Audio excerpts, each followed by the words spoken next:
Hey there, Lumberjacks. We are back at it again with Ask a Jack. Not with the vans, not with those white vans.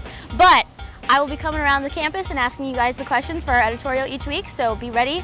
And yeah, can't wait to see you guys around campus. This week we're talking about sexual assault on college campuses. Everybody knows about Brock Turner.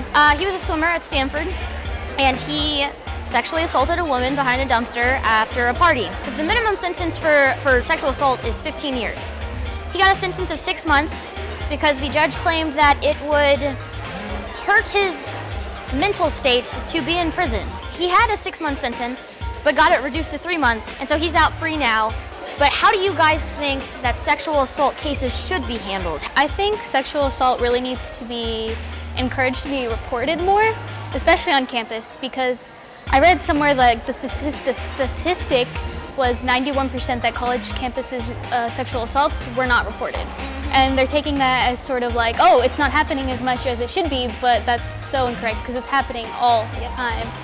And as far as the investigations go, it's really not an immediate thing. It kind of sits on the desk for longer than it needs to be. If you have the proof to show that the sexual assaults have been made with cameras or whatever, you go sentence and get a minimum sentence. That's why it's minimum sentence. They need to take full action on things like that, give them the maximum thing, because honestly, I would not want that happening to me, and if that did happen to me, I would want that person to be in jail for a very long time. It should be taken seriously. Like when it's reported, it needs to be acted upon immediately. And definitely in the court system too. They shouldn't take it lightly, like light sentences like, oh, he was just, he's a swimmer and he's got all these things going for him, you know, we're gonna go easy on him, but what about the victim?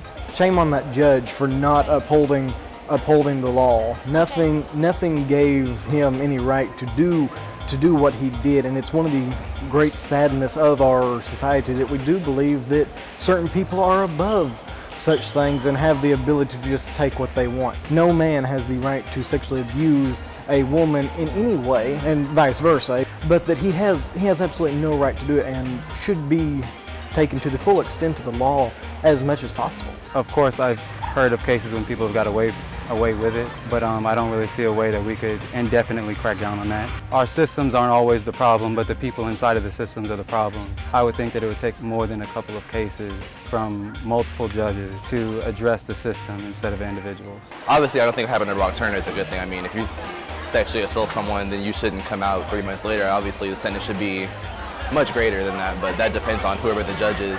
But everyone should be treated to a certain degree. It's like you sexually assaulted someone, so there should be a minimum how much you can serve, but it has to be a pretty great minimum. Everyone should get the minimum sentence. Depending on the variation of the sexual assault, then I think that it can go up from the minimum. I feel nowadays, you know, there's a lot of victim shaming and a lot of, I feel like people get let off very easy. Of course, in the Brock Turner case, you know, it is a crime.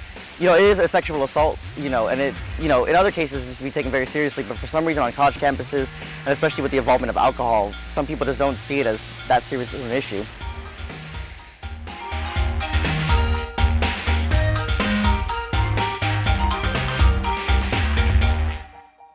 On to the next, just kidding.